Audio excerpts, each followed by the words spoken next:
नमस्ते प्यारे बच्चों, हिंदी की कक्षा में आपका स्वागत है।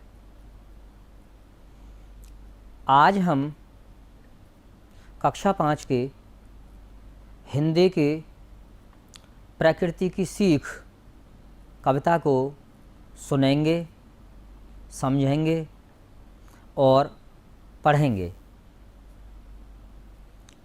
इस कविता को प्रस्तुत करने के लिए मैं मुनीश सिंह, प्रधान अध्यापक, प्राथमिक विद्यालय लौदाना, जेवर, गौतम बुद्ध नगर, आपके समक्ष हूँ।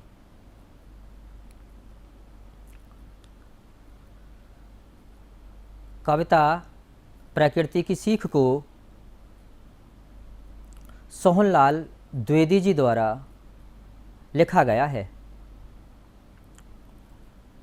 प्रस्तुत कविता के रचयिता श्री सोहनलाल द्विवेदी जी का जन्म फतेहपुर ज़िले के बिंदकी नामक कस्बे में सन 1906 में हुआ था। दूध बताशा और शिशु भारती इनके मशहूर बाल गीत संग्रह हैं। सोहनलाल द्विवेदी जी की कविताओं में राष्ट्रीय प्रेम और राष्ट्रीय जागरण का स्वर मुखर है। सोहनलाल द्विवेदी जी ने कहा है, लहरों से डरकर नौका पार नहीं होती, कोशिश करने वालों की हार नहीं होती।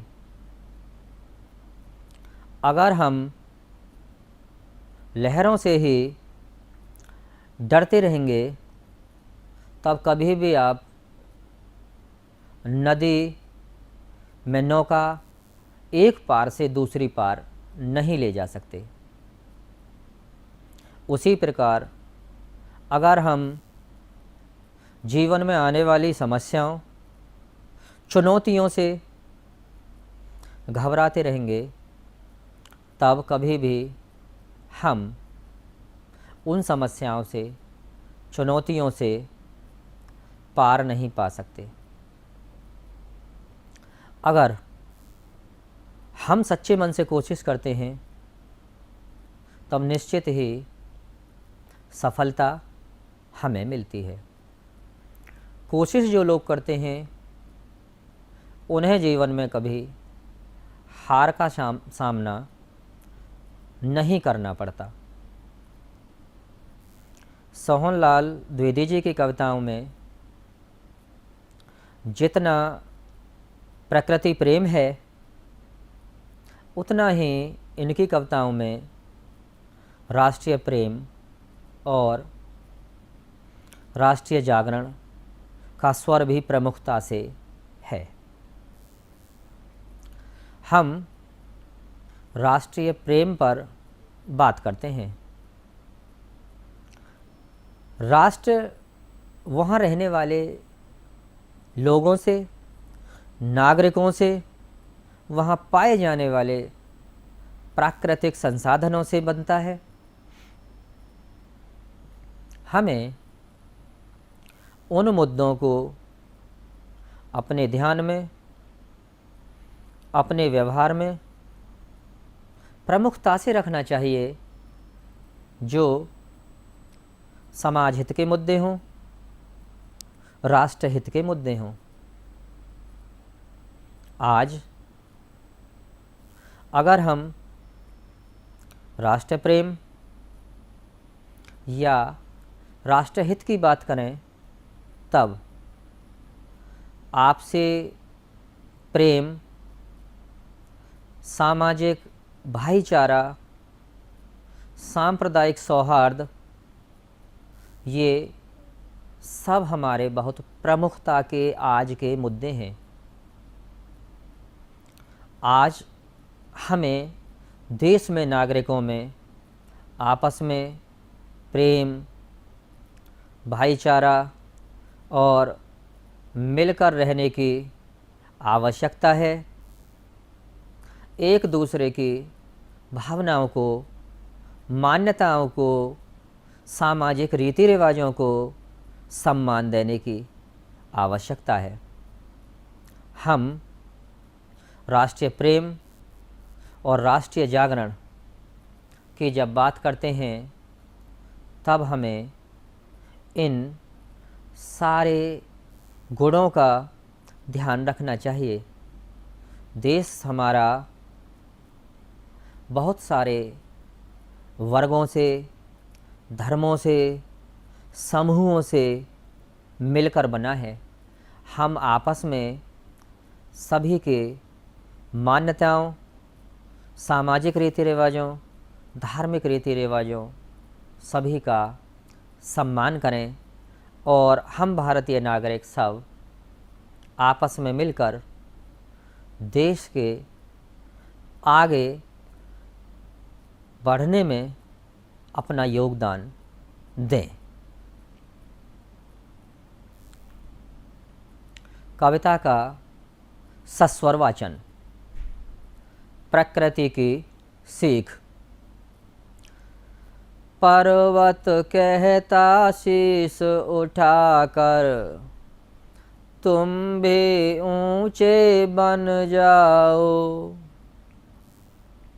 सागर कहता है लहरा कर, मन में गहराई लाओ।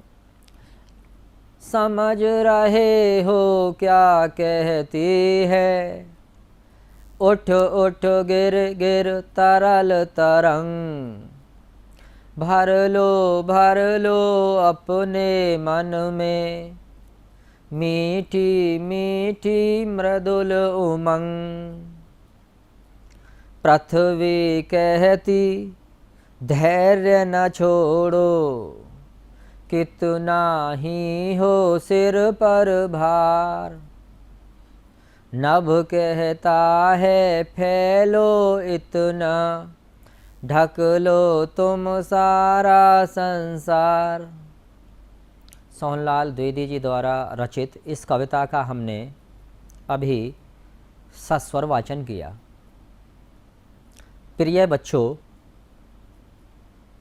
तुम्हें भी घर पर इस कविता का सस्वर वाचन करना है, इसे याद करना है, कंठस्थ करना है, पढ़ना है।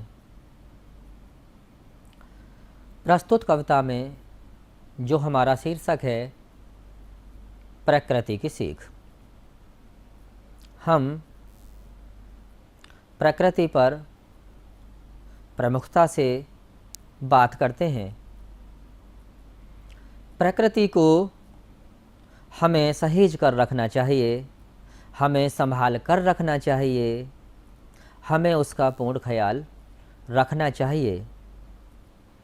आज प्रकृति में पाए जाने वाले प्राकृतिक संसाधन हमें जिस रूप में भी मिले हैं, उनसे अच्छे रूप में, सुव्यवस्थित रूप में हमें इन्हें अपनी अगली पीढ़ियों को सौंपना है। प्रकृति की बहुत अनुपम छटा होती है। पेड़ पौधे, पर्वत, समुद्र, पशु पक्षी और इंसान सभी प्रकृति का हिस्सा हैं। प्रकृति में हमें जो पेड़ पौधे, जीव जंतु दिखाई देते हैं, ये सभी इसी का एक प्रमुख भाग हैं। प्रकृति को हमें बहुत संभाल कर अच्छे से रखना है। हमारे द्वारा किसी प्रकार का कोई अहित, कोई नुकसान प्रकृति का नहीं होना चाहिए।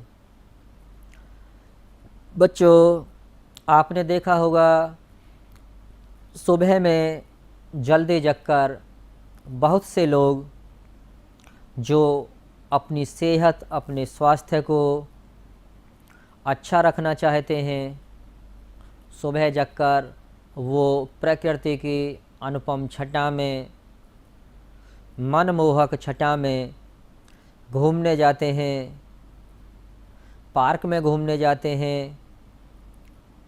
बहुत से लोग वहाँ पर व्यायाम वगैरह भी करते हैं। कुछ लोग घूमने के साथ साथ दौड़ भी लगाते हैं और शारीरिक क्रियाएं करते हैं, जिससे शरीर, मन, मस्तिष्क सब खुश रहे, अच्छा रहे और हम स्वस्थ रहें। बच्चों को भी सुबह सुबह जगकर घूमना चाहिए, दौड़ भाग उछल कूद ज़रूर करनी चाहिए। और हम बात करते हैं वायु की। प्रकृति में हमें हवा प्रकृति ने बहुत ही शुद्ध रूप में दी है। इसमें ऑक्सीजन गैस पाई जाती है, जो इंसानों के लिए, जीव जंतुओं के लिए, पेड़ पौधों के लिए, श्वसन के लिए, सांस लेने के लिए सभी को अत्यंत आवश्यक है। हम वायु को जितना शुद्ध रखेंगे उतना ही हम स्वस्थ रहेंगे। वायु प्रदूषण आज की बहुत बड़ी समस्या है। हमें पेड़ पौधे अधिक से अधिक लगाने हैं। हम पेड़ों को ज़्यादा से ज़्यादा लगाएं, उनमें पानी दें और उन्हें किसी भी प्रकार के नुकसान से हम संभालें। पेड़ हमें जीवन प्रदायिनी गैस ऑक्सीजन देते हैं और हम उस ऑक्सीजन गैस का फ़ायदा उठाते हैं, स्वस्थ रहते हैं। हमें वायु को शुद्ध रखने के लिए अगर हमारे कुछ क्रियाकलापों में थोड़ा सा बदलाव आ जाए, तब हम बहुत बड़ा सहयोग प्रकृति सुधार में दे सकते हैं।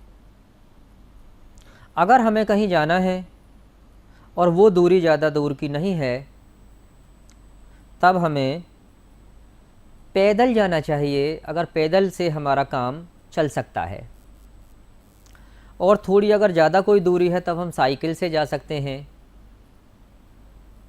यदि हम किसी वाहन से जाते हैं तब उसमें पेट्रोल या डीजल फूकेगा और उससे धुआं बनेगा और उस धुएं से कार्बन डाइऑक्साइड गैस निकलती है और भी कई सारी गैसें निकलती हैं जो हमारे लिए नुकसानदायक हैं। हमें प्रकृति में पाए जाने वाले जल का उपयोग बहुत ही संभाल कर करना चाहिए और हमें जल संरक्षण पर विशेष ध्यान रखना चाहिए। पीने योग्य जल बहुत कम है। लगभग 4% जल, भूमिगत जल पीने योग्य है। हमें जल को बचाना चाहिए। अभी अगर हमारा कार्य हैंडपंप से चल सकता है तब हम उसे प्रयोग करें। लेकिन अब समरसेबल पंप का चलन बहुत ज़्यादा बढ़ रहा है।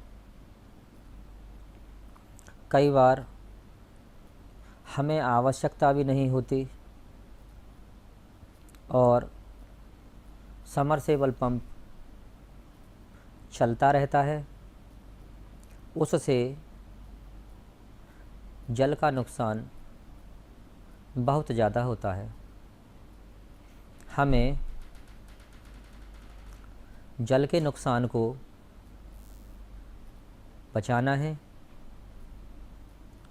पोखर, तालाब, जलाशय, इन सभी को साफ स्वच्छ रखना है ताकि ज़्यादा से ज़्यादा जल का भंडारण किया जा सके और भूमिगत जल का स्तर बढ़ सके।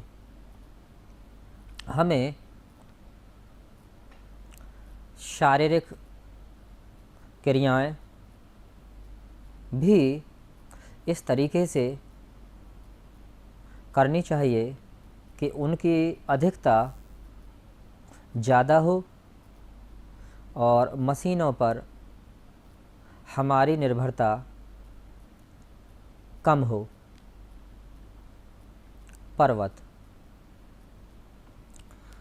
पर्वत कहता शीश उठाकर तुम भी ऊंचे बन जाओ। बच्चों, पर्वत धरती से बहुत ऊंचाई पर होता है।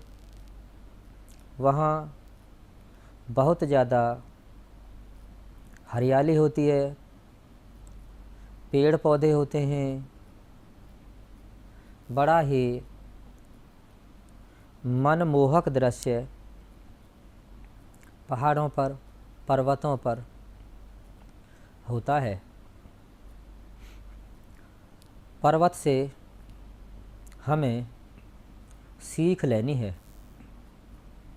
हमें अपनी अच्छी आदतों और व्यवहार के द्वारा अपने व्यक्तित्व को पर्वत की तरह ऊंचा करना चाहिए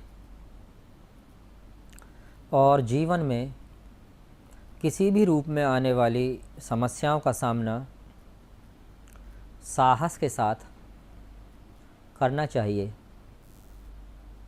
पर्वत की ऊंचाई बहुत है, उसी प्रकार हमें भी अपने जीवन में अच्छे गुणों के द्वारा,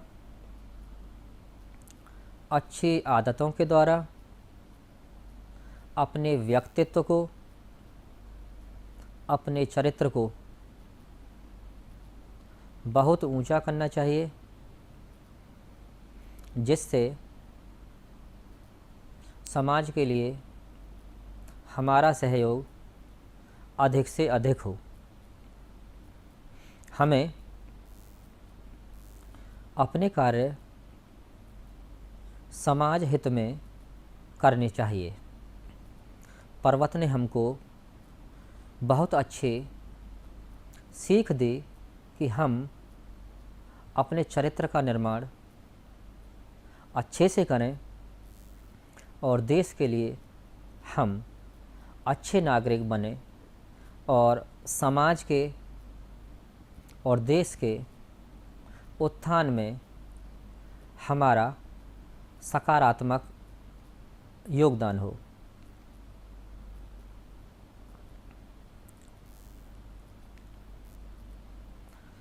सागर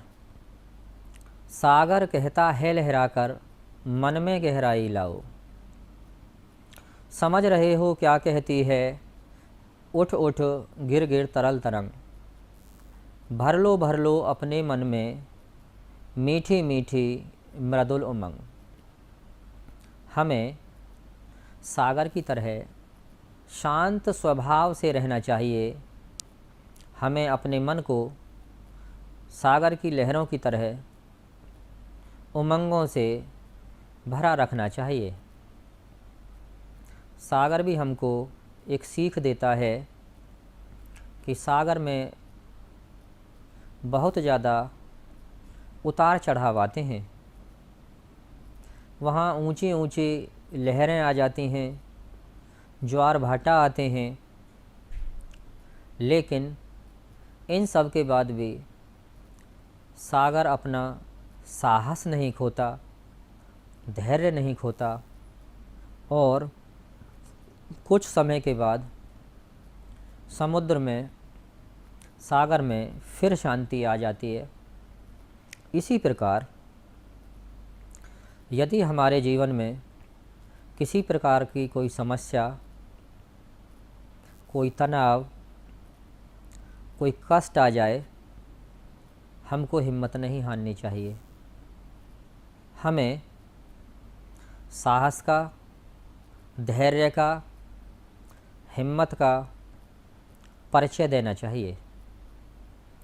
जीवन में आने वाली सभी समस्याओं को हम इसके द्वारा, साहस के द्वारा हल कर सकते हैं। और सागर से हमको सीख मिलती है, उठ उठ गिर गिर तरल तरंग। जैसे सागर में तरंगें उठती हैं, गिरती हैं, आती हैं, गिरती हैं, ऐसे ही हमारे जीवन में समस्याएं आती हैं, जाती हैं। हमको उनसे घबराना नहीं चाहिए। भर लो अपने मन में मीठी मीठी मृदुल उमंग। हमें अपने मन में उमंग, कोमल उमंगों को भर लेना चाहिए। अगर हमारा मन उमंगित है, उमंगों से भरा हुआ है, खुश है, तब कार्य करने का जो हमारा तरीका है वो अच्छा हो जाएगा और उमंगित मन से कार्य आराम से, अच्छे से, सही ढंग से पूर्ण हो जाएगा और हमें किसी प्रकार की कोई समस्या नहीं आएगी। हमारे अंदर सकारात्मक ऊर्जा का प्रचार अधिक से अधिक, संचार अधिक से अधिक होगा। पृथ्वी कहती, धैर्य न छोड़ो, कितना भी हो सिर पर भार। पृथ्वी भी हमको एक सीख देती है कि पृथ्वी पर सारी जीव जंतु, नदी, पहाड़, पर्वत सभी का वजन है, लेकिन पृथ्वी कभी अपना साहस नहीं खोती और सारे दुनिया के वजन को पृथ्वी ने अपने ऊपर ले रखा है। इसी प्रकार जीवन में हमें कभी कार्य की अधिकता होने पर धीरज नहीं खोना चाहिए। अगर जीवन में दायित्वों का बोझ, कार्यों का बोझ और जिम्मेदारियों का बोझ ज़्यादा हो जाए, तब हमें कभी नहीं घबराना है। हमें साहस के साथ अपनी जिम्मेदारियों का निर्वहन करना है और समाज हित में अपना योगदान देना है।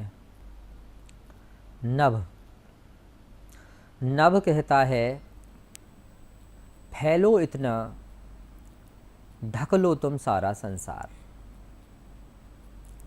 आकाश से भी हमको सीख लेनी चाहिए। आकाश हमें सीख देता है कि वो इतना मनोरम दृश्य आकाश का होता है। बादल हैं, नीला नीला आकाश है और वहाँ पर हमें ऐसे लगता है कि जैसे आकाश ने सारी पृथ्वी को ढक रखा हो।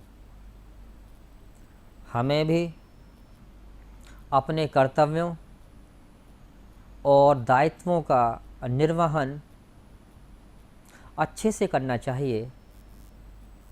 हमारे व्यक्तित्व का निर्माण, बिल्कुल चरित्र का निर्माण इतने अच्छे तरीके से हो कि जैसे नभ ने, आकाश ने सारे संसार को ढक रखा है, उसी तरीके से अच्छे गुणों के द्वारा, अच्छे चरित्र निर्माण के द्वारा हमारा योगदान भी समाज में बहुत ही सकारात्मक और अच्छे तरीके से हो। काठिन्य निवारण। प्रस्तुत पाठ में आए हुए कठिन शब्दों का अर्थ हम जानते हैं। तरल तरंग, पानी की चपल या चंचल लहर। धैर्य, धीरज। मृदुल, कोमल। उमंग, जोश या उत्साह। शीश, सिर। भार, वजन। नभ, आकाश। बच्चों, इन कठिन शब्दों को आप सभी को अच्छे से याद कर लेना है, कंठस्थ करना है। कविता का भावार्थ। बच्चों, ये कविता सोहनलाल द्विवेदी जी की प्रकृति की सीख हमने सुनी। इससे हमने क्या सीखा, क्या भावार्थ इसका है, ये कविता हमें बताती है कि ये प्रकृति भी हम इंसानों को एक सीख देती है, एक ज्ञान देती है कि हम प्रकृति का सम्मान करें, प्रकृति में पाए जाने वाले संसाधनों को साफ रखें, स्वच्छ रखें। जिस प्रकार प्रकृति में हमें संसाधन प्राप्त हुए हैं, उन्हें उससे अच्छे रूप में हम आने वाली पीढ़ियों को दें। हमें कविता में पहाड़ से सीख लेकर अपने व्यक्तित्व निर्माण को ऊंचा करना है, सागर से सीख लेते हुए मन में गहराई लानी है, और नभ से सीख लेते हुए हमें अपना विस्तार समाज के सहयोग में करना है। इससे हमारी सीख है कि हमें प्रकृति में पाए जाने वाले पेड़ पौधे, पहाड़, सागर आदि का सम्मान करना चाहिए। हमें जीवन में समस्याएं आने पर धैर्य रखना चाहिए। हमें समाज में भलाई के कार्य करने चाहिए और हमें सभी के साथ मिलजुल कर प्रेम के साथ रहना चाहिए। अभ्यास कार्य। हमें क्या सीख मिलती है इन सभी से? वृक्षों से, फूलों से, नदियों से, कोयल से, इस सब का विचार विमर्श हमें अपने दादा दादी, चाचा चाची, पापा मम्मी और घर में जो बड़े लोग हैं उनके साथ में, हमको अपने मित्रों के साथ विचार विमर्श करना है। पर्वत और लहराते हुए सागर का चित्र आपको कॉपी में बनाना है। इस कविता को कंठस्थ कर अपने मम्मी पापा, दादा दादी या मित्रों को सुनाना है। कहानी ध्यान से, प्यार से सुनने के लिए, देखने के लिए, समझने के लिए प्यारे बच्चों का बहुत बहुत धन्यवाद। खुश रहिए, स्वस्थ रहिए।